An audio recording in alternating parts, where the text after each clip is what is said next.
Okay, so we're now in chapter 10 in Bereshit, and we're after the flood, and we have the list of the genealogy of Noah, the children of Noah after the flood. We could look for some familiar names. I mean, some Humashim have a very detailed list of who's who. We know from the sons of Yefet. We know Magog is from the Gog and Magog war. We know Yavan, which is Greece, Madai, the Medians. From the in verse 3, we know Ashkenaz, but it's not. They don't refer to Ashkenaz as referred later in rabbinic literature, which is Germany. Bnei Yavan, the sons of Yavan, Elisha, Tarshish, Kittim, Dodanim. There are different islands that we don't know which is which, but traditionally they see Elisha as Cyprus. Okay, so further down in chapter 10, I think what is noteworthy. It's interesting that the word previously in Gimel, Togarma, that became the Hebrew rabbinical word for Turkey. Togarma. Oh yeah. Yeah. I don't know why.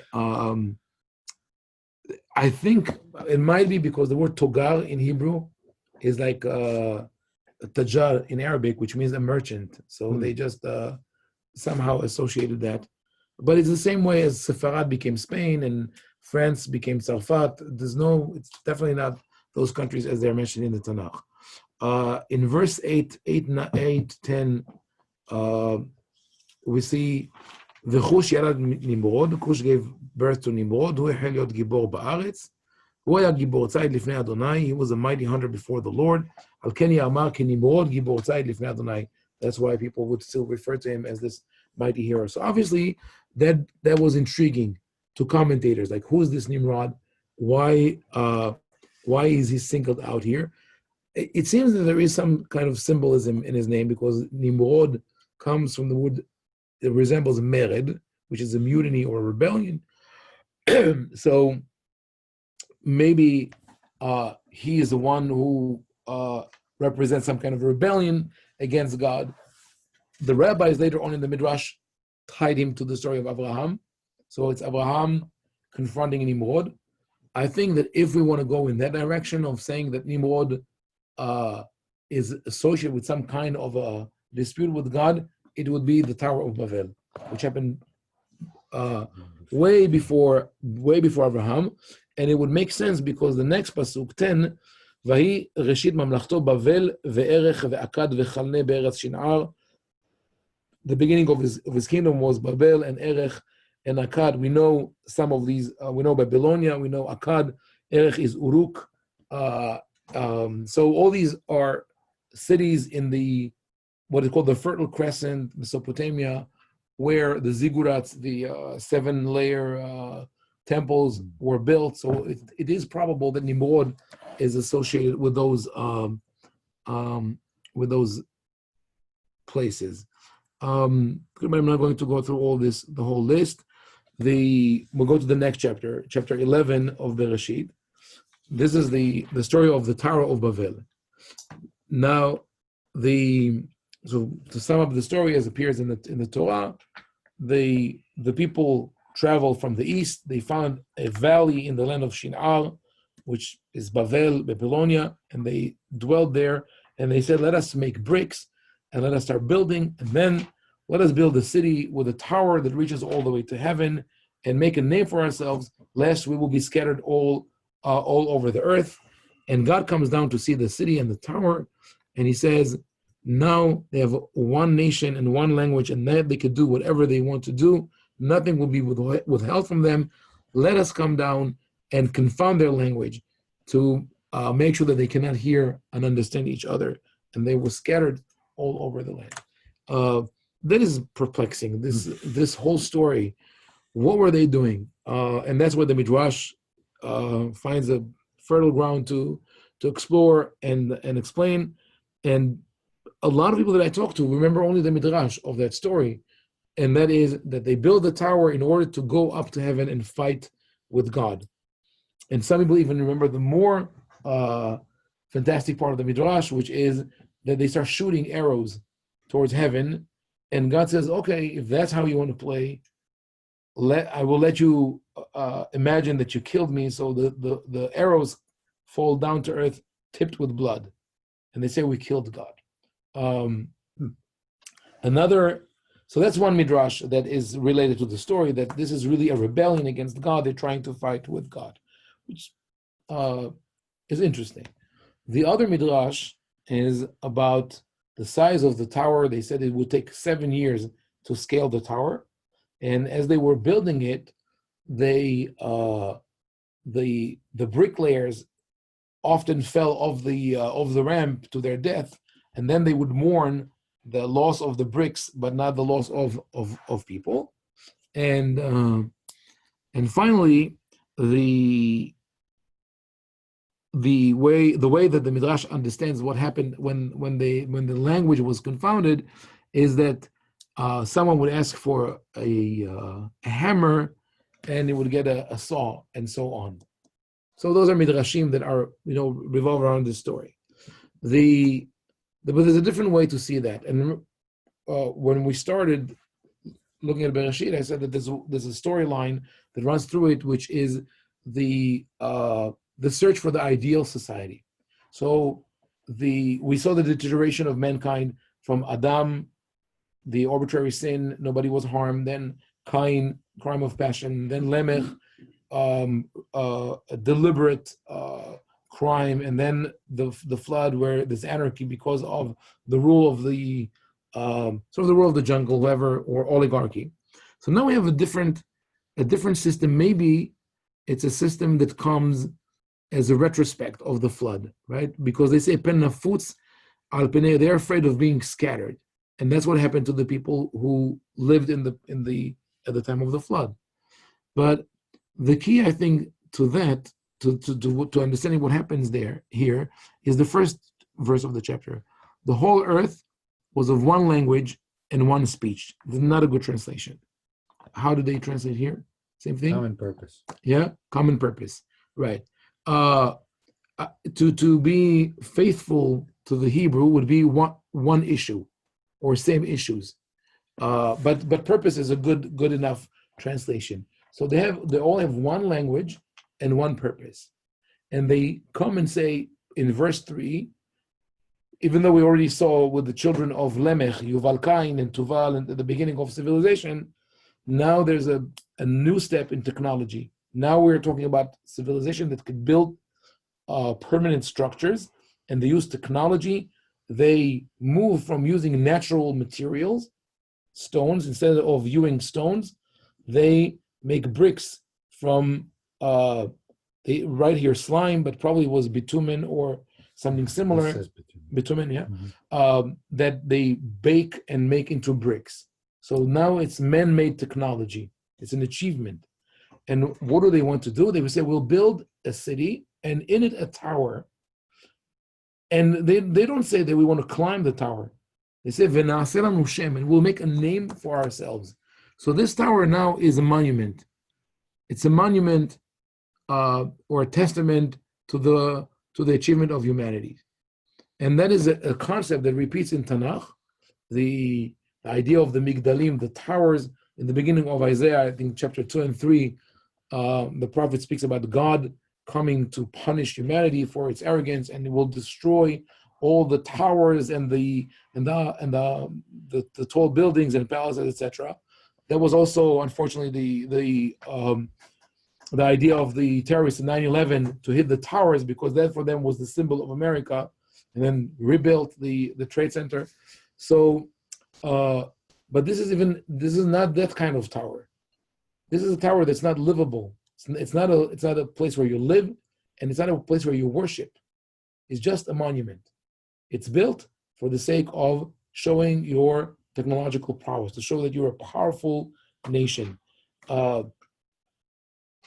And if we see it that way, it starts resembling what we would think of as a totalitarian society. This is a society where everybody has to use the same language and have the same purpose. Or in other words, this is 1984. This is the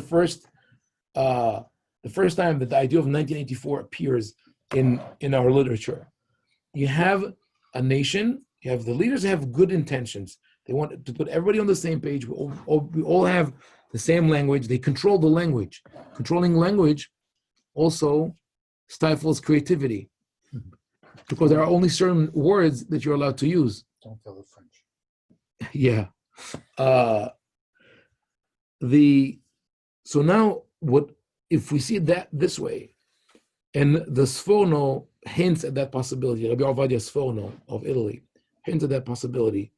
Shayahu Leibovich develops it further, and I'm taking it to that level of seeing it within the context of the Bereshit story. God comes to see the tower and the city, and he says they could do now whatever they want. There's not something that they're going to do against him, but they're going to commit a crime against humanity. And that's what God is concerned about. He wants to protect humanity from this well-intentioned, they have good intentions, but it's going to go awry.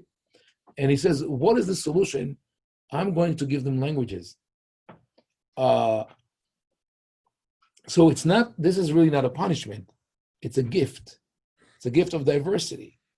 Now when we think about totalitarian regimes, they go after authors, after writers, after artists, Solzhenitsyn, and others, censorship. But when you have creative language, you are forced to recognize the uniqueness of others and to know that there are things that they know that you don't know. We got used to think of language as a barrier because we're not willing to learn the languages of one another. But actually, it's an opportunity to get to expand your worldview. But now when we think of the Midrashim, the Midrash about them trying to fight God might seem completely fantastic, but if we think of it as they're not fighting God, but rather they're fighting God's purpose. God's purpose is for humanity to proliferate and to be successful and to keep its diversity, and they want to make it monochromatic, then this is the war they wage against God, sort of. And the other Midrash is fabulous. The idea of they mourn the brick and not the bricklayer. This is another typical characteristic of a totalitarian society, that it cares about the achievements of the public achievements and not its citizens. So North Korea launching a missile a while ago that exploded a couple of seconds after launching, right? And it was $800 million worth. And someone calculated that could have fed all North Koreans for 27 years. People are suffering, famine, 27 years of food. Similarly, during the moon race, that was unknown in the West until recently. Everybody thought that the Russians are so advanced in the technology, they beat us in the moon race. But meanwhile, their kolkhoz, the farms, were falling apart. The machines were in disrepair. Everything was getting rusty. People didn't work. They didn't have food. But or think about, for example, Egypt, Nasser attacking Israel in 1967, where he said he's willing to lose 1 million soldiers in order to destroy Israel. You're not working for the benefit of your citizens. There's a different purpose here. So I think that's interesting. If we see the Tower of Babel in that context, it sort of sets the stage for the appearance of Abraham. And maybe Nimrod is that king in Eretz Shinar. So then we have Shemar, Pachshat, Shelach, another set of descending longevity. What does it mean, let us descend? Oh, right. I don't know. To tell you that I have a clear explanation to that, the Rashi says here that Hava Nirda is God talking to the divine court. And he says, Kan limdatucha Torah derech eretz. The Torah, just like with the act of making men, the Torah tells you have to be polite to your underlings, even though you don't really need their opinion, but still pretend that you do. So God talks to the angel, says, what do you say? Let us go and see what's going on here. But I think maybe we could say that just as, where are the other places that we saw that that language, Hava Nase Adam, right? Let us make man. Over there is a contrast between God's uniqueness and man's duality.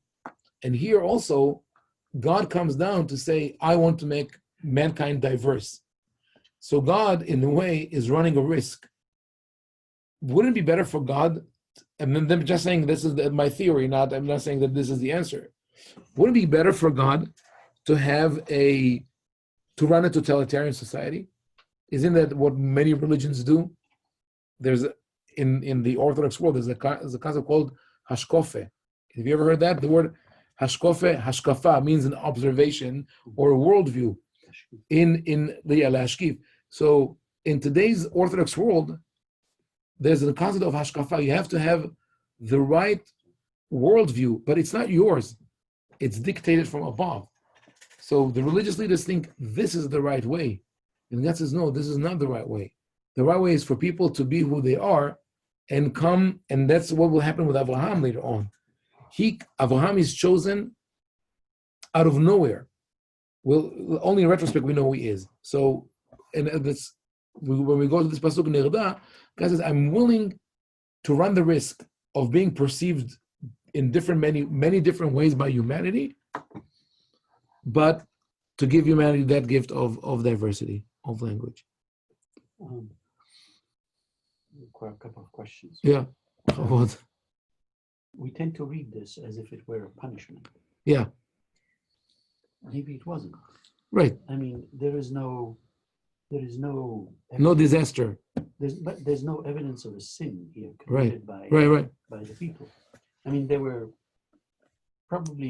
remember the Mabul, and they were afraid. Yes. And they might reasonably think that, if they were together, united, and they spoke one language, and they were afraid of being dispersed, that this was a good thing for their own protection. Right. So it's kind of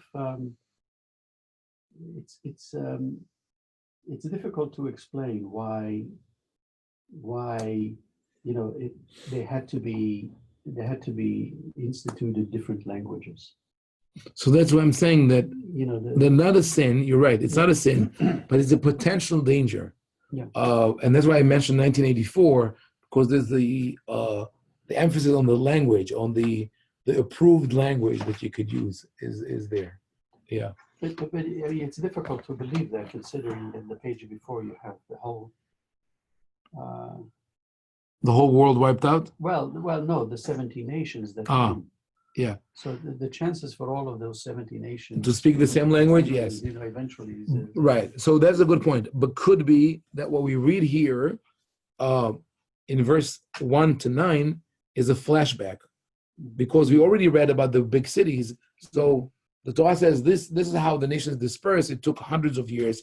If you roll back to what happened at the time of the Mabul, this is where they were. Well, I mean, if you think about it, I mean, the different languages create discord. I said it's true that they create discord, but they also give you an amazing opportunity for diversity. True. So linguists and anthropologists who look today at what is happening on the world, there are hundreds of languages that disappear every year, if not more. We're talking about maybe now there are 7,000 languages in the world. Some of them are spoken only by one person, two people. There's the great book called Spoken Here by Mark Abley. Just went back to reading it. And also the Tower of Babel. So it's an interesting story. Books about the creation of languages and how when you start analyzing language and see how people refer to things, how they classify things, or their perspective of the world. Each language has a different way to look at it.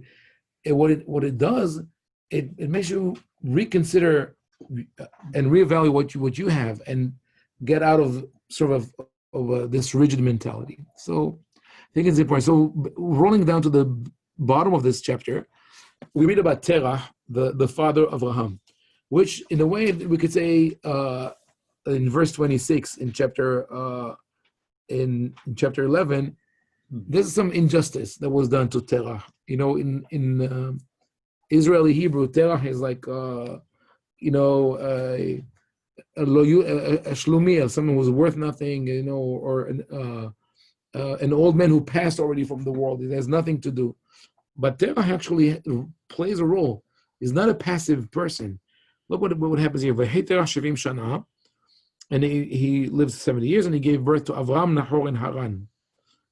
Terah holit Avram and Nahor et Haran. Haran holit Lot. Haran dies. Be'eretz moladato be'ur kasdim. So it tells us in verse 28 that the place where Terah was born and where he lived was Ur of the Chaldeans. Then in verse 29, Avram and Nahor take wives. Shem eshet Avram Sarai. The name of Avram's wife is Sarai, and the name of Nahor's wife is Milcah, the daughter of Haran, who was the father of Milcah and the father of Yiscah. It looks like a complicated pasuk, and it did confuse the commentators.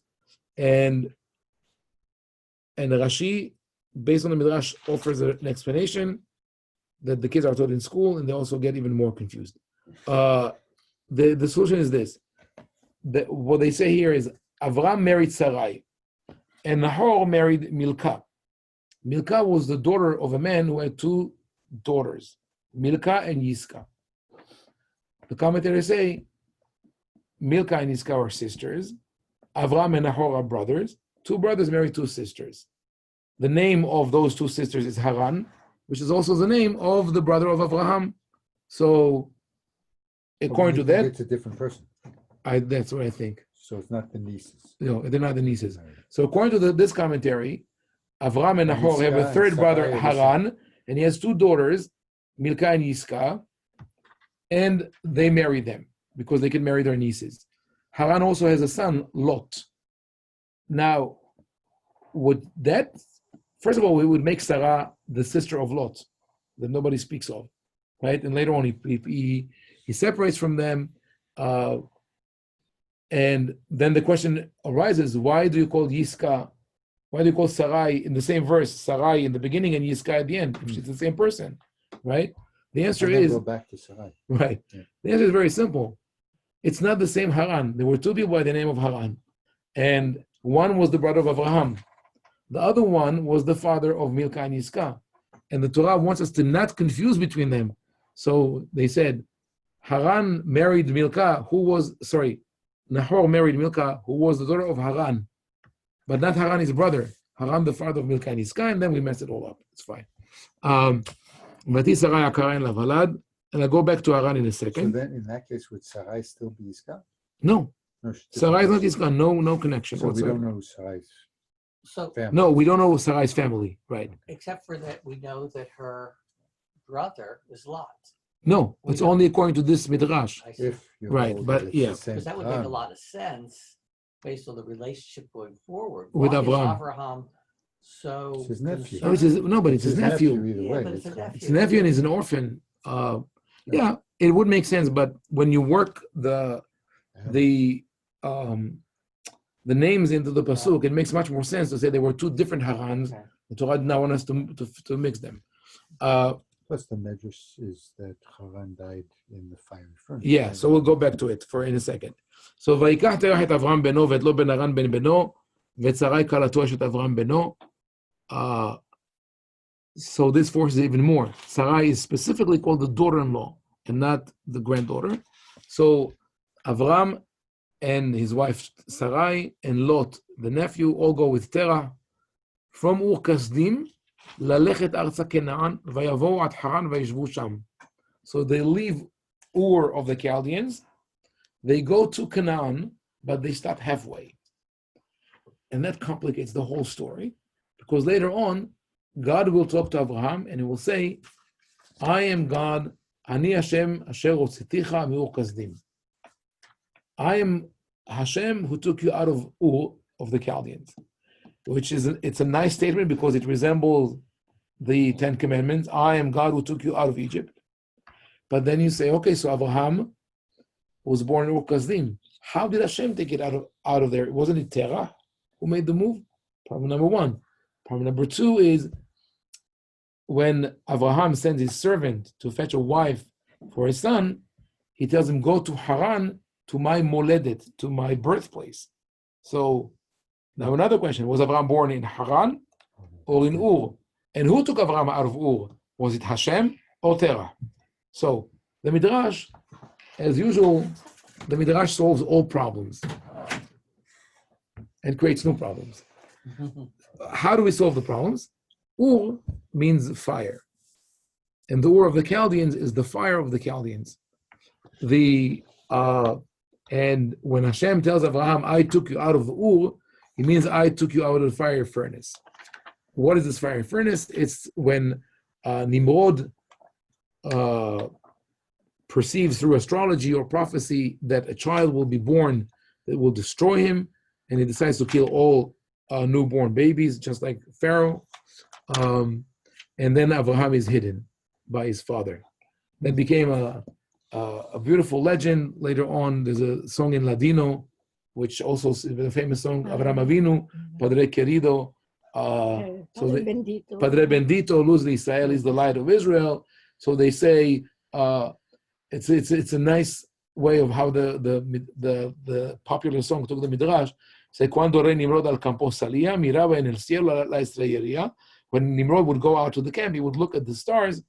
Vido luz santa en la judería que había de nacer Avraham Avinu. He saw a bright light over the Jewish quarter, signifying the birth of Abraham. Only problem, there's no Jewish quarter, right? There's no Juderia. Yeah, a little bit. Just a little bit. So either Terah or Terah's wife hide Abraham in a cave, and then in the cave he discovers God. According to Midrash, he's 3 years old when he discovers God. He's sustained in the cave with streams, one stream of oil, another one of flour. That's a recipe for a Tunisian cake. It's called, I forgot the name for this cake, Ugat Solet. And as a 3-year-old, he was the one baking the cake. Yes. And then he goes out when he's 3 years old and he looks at the sky and he sees the sun and he says that this must be God, or this must be the creator. Then the night comes and he says, oh, this is more powerful than the other one. This must be the creator. Then the sun comes out again and he says, neither of them is the creator. Someone must be the creator. So Abraham discovers God when he's 3 years old. And he grows up. And then he goes back to his father, Terah. And this is a famous story. They teach it in schools with spices and all that. And then Terah says, okay, go work in my idol shop. That they forget that one part of the Midrash says they tried to make him work in the temple. It didn't work for him. They say, oh, he can't do anything. Let's send him to be a vendor in the idol shop. So he goes to this shop and he drives away all customers because he tells them, how old are you? I'm 70. You are 70 years old. You're going to buy the idol that was made today and bow down to him. It's a beautiful piece of theology. And eventually Avram takes, someone brings food.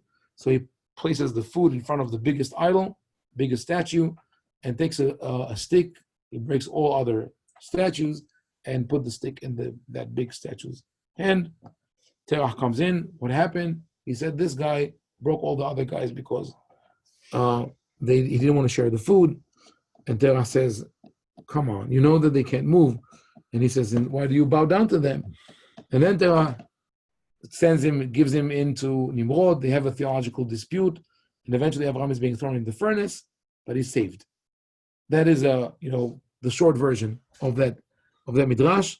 Haran, up until this point, Haran was debating whose team is he on. When he saw that Abraham was saved, he said, I'll go with Abraham.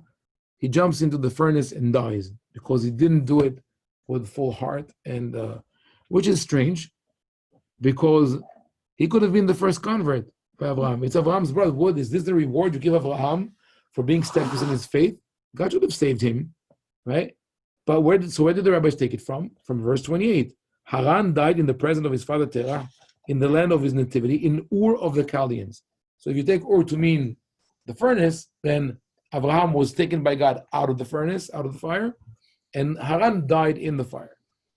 Problem with that, there are two problems with that explanation, besides all the details that are not written in the Torah. One is that we know there's a city called Ur of the Chaldeans. and the library was discovered there. It was a metropolis at the time. So the whole fire story is out. Second is that in verse 31 it says that Terach left Ur Kasdim. You can't say that he left the furnace, right? What happened here is that we spoke before about the terse language of the Torah. The Torah doesn't give us too many details deliberately, so we have to fill in the blanks. And there's a huge blank here with Abraham's story. It's a 75-year blank. Abraham in the next parasha, except for this little paragraph where we're told about who was his father, his wife, and that he left Haran at a certain age that we don't know what age, left Ur Kasdim, sorry. We know nothing about Abraham. God speaks to him at the age of 75 and says, follow me, go to the land that I'll show you, and you'll be a great nation. Why is he chosen? Imagine that you have someone who's running for office who appears on the stage at the age of 75, and you know nothing about him except for his birth certificate. No, right?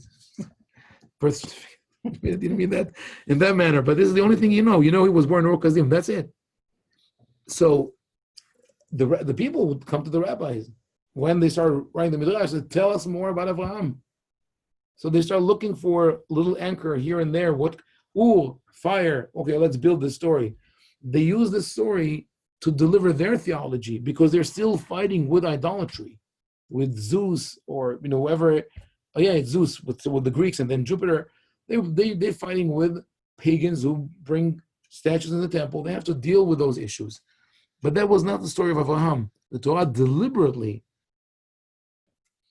left out all details about his childhood, except for this and for a flashback in chapter 18, verse 19, where God says why he chose Abraham. One sentence. And I think the idea is it comes following the flood and the deterioration, like Adam, all those characters, Adam, Noah, Lemech, the flood without a specific name. Sorry, Adam, Cain, Lemech, Noah, and the flood, then maybe Nimrod and the Tower of Babel. And this is God's frustration with humanity. Counting on them to do the right thing doesn't work. So he has to handpick the next person. And that person is Abraham. Abraham probably has something right, but he needs to hone his skills. And God is now choosing him at the age of 75. He says, okay, whatever you did so far, nice, put it aside and go to a new land. So sort of wipe clean your history, maintain your personality, go to a new place and start from the beginning. Now, but going back to verse 31, why is Terach the one who starts the move, and why does God says, I am the one who took you out? I think that maybe the meaning is that God tells Avram later on, I'm the one who planted the idea in your father's mind to get out of Ur Kasdim. Now, why does he go out of Ur Kasdim? So you have here three stops. Ur of the Chaldeans is the metropolis. This is the big city, the center of the world in a sense at the time. Haran is a province. Canaan is rural area. What you had in Canaan was the northmost border of the Hittite kingdom, which was based in Turkey. So it's between the Hittite kingdom in the northmost border. Yeah, no, southmost, westmost, right, well, right. The furthest, but it was like the corner of the empire. It was in Chatel Huyuk in Turkey, the center. That was the center of Ur Kasdim? No, the Hittite Empire, and then you have the Babylonian. Canaan was not under. Canaan was same as Ur Kasdim. No, Canaan was a provincial, right? Provincial. So Terach has this intention of moving from the big city to a rural area, maybe to break away from the influence, maybe of a different country, of a different country, right?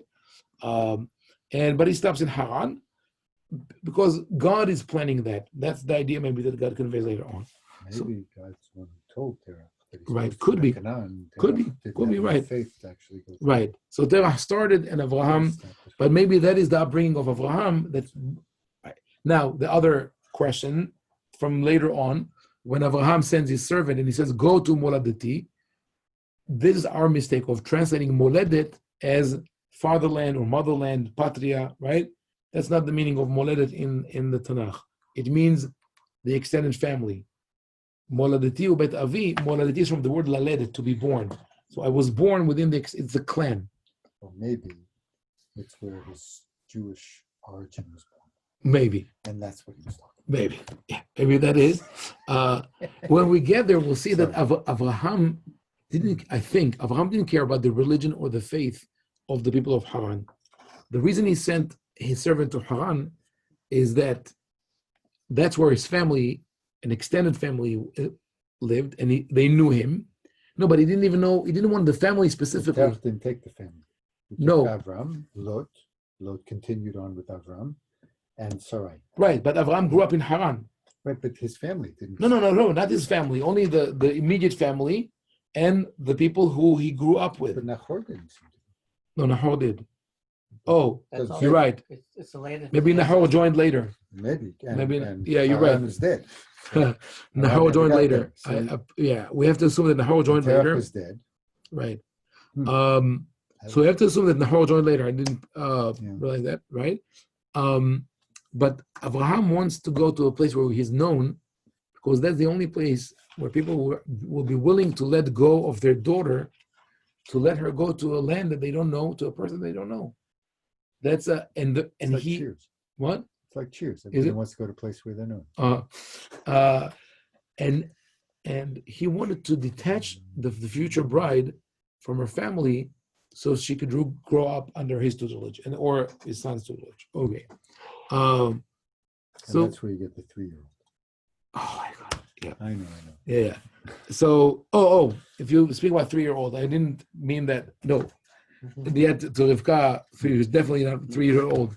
But it's interesting to note that Rambam usually does not use too many midrashim, but he does like this midrash about Abraham finding about his creator.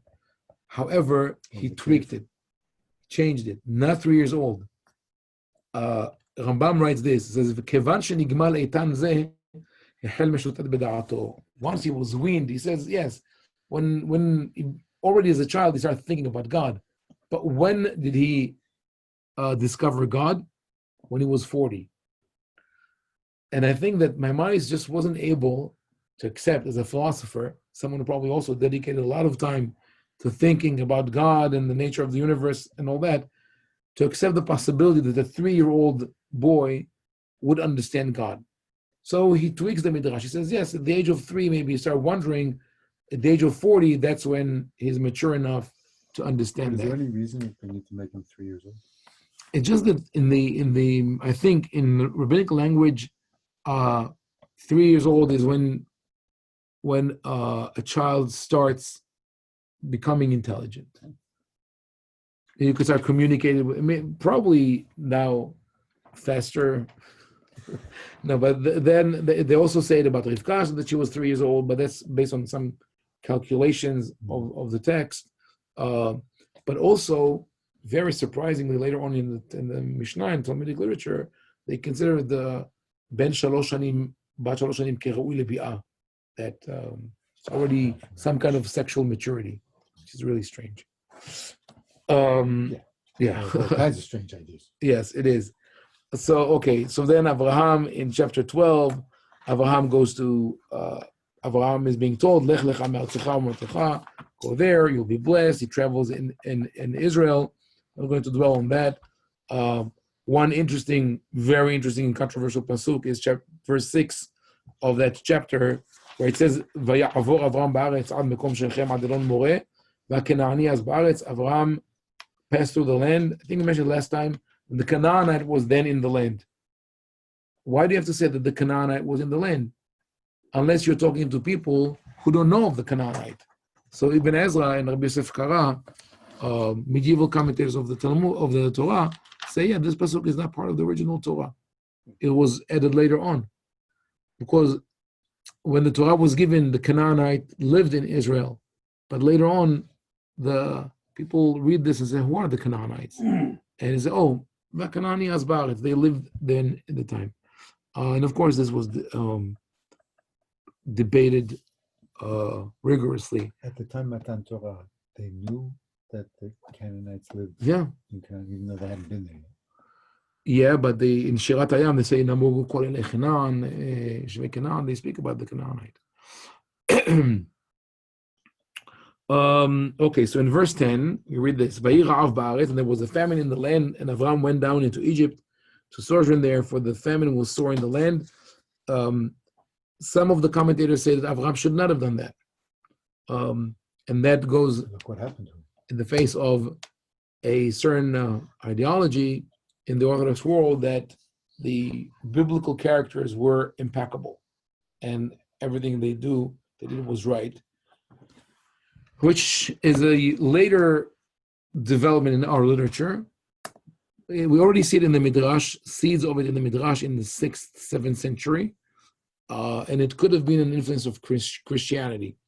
Because Christianity holds of the infallibility of the leaders of the Pope, and Jews felt, okay, we have to defend our leaders as well.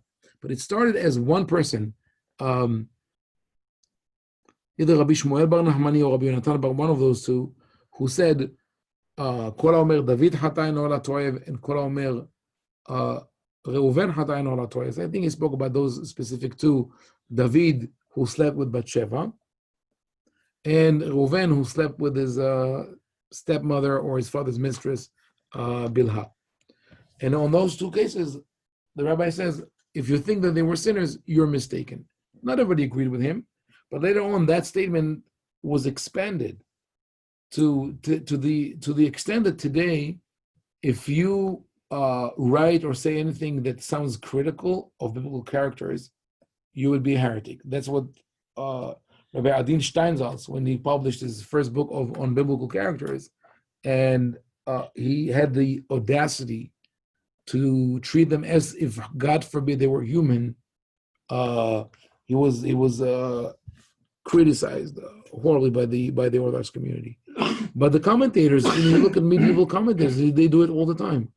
And more than them, the Torah does not hesitate to paint our forefathers and leading biblical characters in a negative light. You can't learn otherwise. Right, otherwise you won't learn. And it makes no sense. Right, but the interesting, I think one of the most interesting cases we'll see later in Bereshit is that of Yaakov. Yaakov deceives his father, deceives his brother, and takes the Bechorah, and he's being glorified by all the commentators, except for one commentator, the author of the book of Bereshit, that keeps showing us that Yaakov suffers because of what he did. He deceived his father with a goat, and he was deceived by a goat with his children. And then his children deceived one another with the changing clothes. It runs through the story there. We'll get there. Anyway, Avraham comes to Egypt and he tells Sarai, I know that you're a beautiful woman, and when the Egyptians will see us and they will understand that you're my wife, they will kill you. They will kill me and spare you. So please say you are my sister. This is a strange situation. Again, there's a commentator says he should not have put her in that situation. And people also say that this is not a way to treat a woman, right? His wife, how come he deals with her that way? And where's the faith of Hashem? And where is it? Right. However, I think that's interesting to look at this dialogue, this exchange, in the context of the period. Meaning, we look at this today and we say it's horrible. A man is willing to sacrifice his wife's dignity and maybe life to save his life. Should have found somewhere else. But we have almost a similar incident later on in Bereshit with Lot. Lot brings the guests home, and the people of the city say, give us the people, we want to torture them to death. And he says, no, don't do that. I have 2 daughters, unmarried daughters. Take it, do with them whatever you want. Right? So those are the standards of the period, that women are the property of the daughters are the property of the father, the woman is the property of the men. And even much, much later, at the end of the book of Shoftim, we'll have the famous or infamous story of Pilegesh Bagivah, the mistress in the hill of a man who was traveling with his mistress. She ran away from him. He went to fetch her. They travel. They get delayed in Givat Binyamin, and similar to the story of Lot, people surround the house and they say, "Give us the man, give us the guest," and he pushes his mistress out, and they torture her all night, and she dies. And this is the story of in Judges is really more terrifying than what you would find with Lot, because the man just forgot about his mistress. He gets up in the morning and he opens the door and she's lying face down and she says, "Get up, let's go home." This is a horrible story. Scary story. So, but those were the standards of the period. So for Abraham to address his wife and to ask nicely, Hinena Yadati, uses a word of request. Please, would you do this for me? And it's also telling that she doesn't answer. She doesn't say, "Yes, it's okay with me." And she knows how to talk, right? Sarah knows when she wants to say her word, she will tell Abraham and God will tell him, listen to her. So I think that is, if you look at it in context, that is a sort of a progress within that period. And then Paro takes her and he's plagued. Abraham is giving great gifts, and eventually they're being released. Ramban sees that as a precursor to the story of Yetziat Mitzrayim. The father of the nation goes down to Egypt because of famine. His wife is taken, or meaning his dignity is taken. But then the Egyptian ruler is plagued, and he is released with great possessions. So that is Ramban's leading direction in the interpretation of Bereshit. He says, "Ma'aseh avot, siman labanim." Whatever happens to the fathers will happen to the children. So you could see it as a positive thing, but also as a curse, that you can never break away from the cycle. So that goes back to the cycle that we spoke about in the first chapter. So And Abraham started it. Yeah. Had he not made this mistake, we wouldn't have had all this. Right. So it's up, and I think that is another theme that really is a sort of an overarching theme in Tanakh that sometimes maybe we tend to neglect, and that is the idea of responsibility. I think that we could read it through the Tanakh, the idea of we are responsible for our actions. We can never blame other people. Every time that someone tries to blame Adam and Hava and the serpent, and so it's either directly you're being told you're trying to absolve yourself, it's not going to work, or it's done indirectly. If Abraham does that without thinking of the consequences, it will lead to his descendants going in the same path. If Yaakov, for example, doesn't treat his wives equally, and he yells at Rachel when she says, "I want to have children," then his children will fight with each other, and there will be animosity between his children. It's not a punishment as much as a natural consequence of our actions. Chapter 13, Abraham and Lot separate from each other. We're going to dwell on that for the chapter 14. Then we don't know who the Perizi. No, we actually, Perizi is not a name of a nation, but more their settlement style. Perizi means open, without a wall. Like in Masechet Megillah, in the Megillat Esther, Area Perazi. So Paruz means without a wall. So the Perizi are such powerful people that they don't need a wall. So let's just briefly on chapter 14, that's interesting. That's the war of the 4 kings versus the 5 kings. And it's sort of a continuation of the Migdal Bavel story, because it's a prototype or archetype of conflicts, political or economic conflicts. What are they fighting over? They're fighting over energy. It's the first energy war.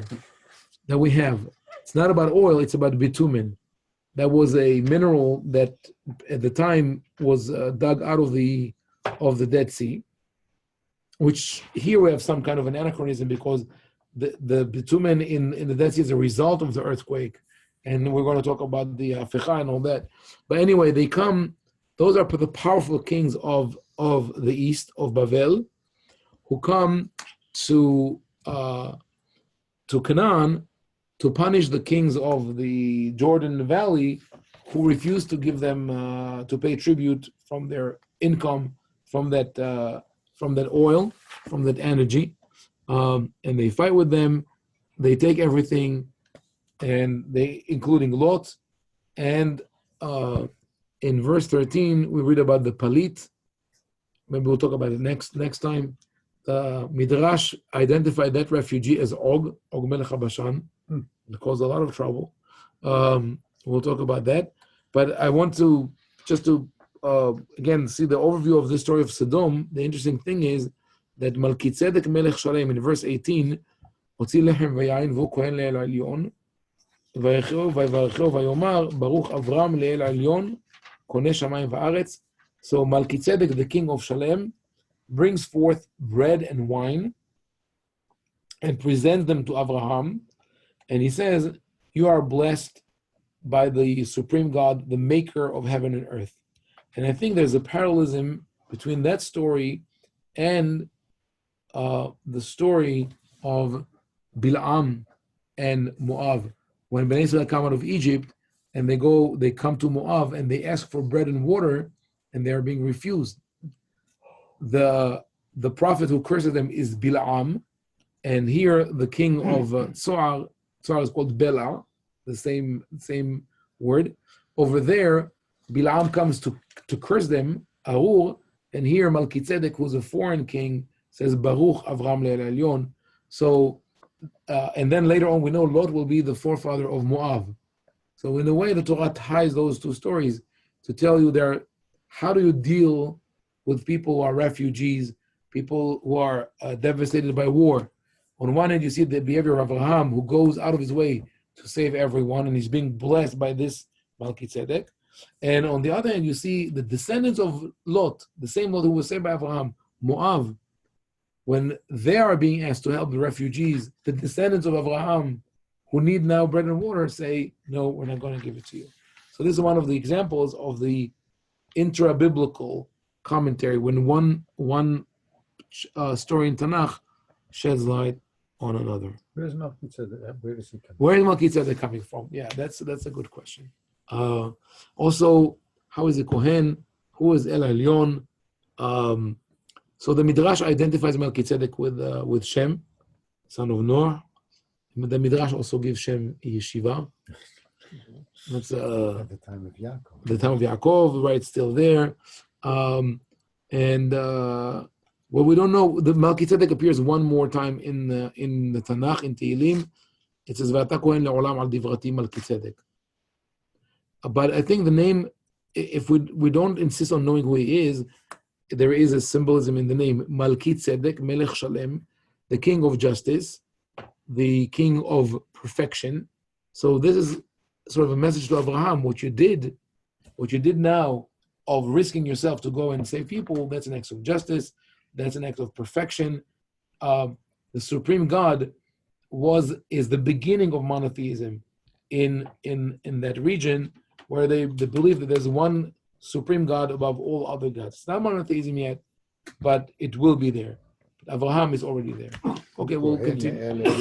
Who is he? Kohen is El Elyon. the El Elyon, right? And then he blesses Abraham to El Elyon. Right.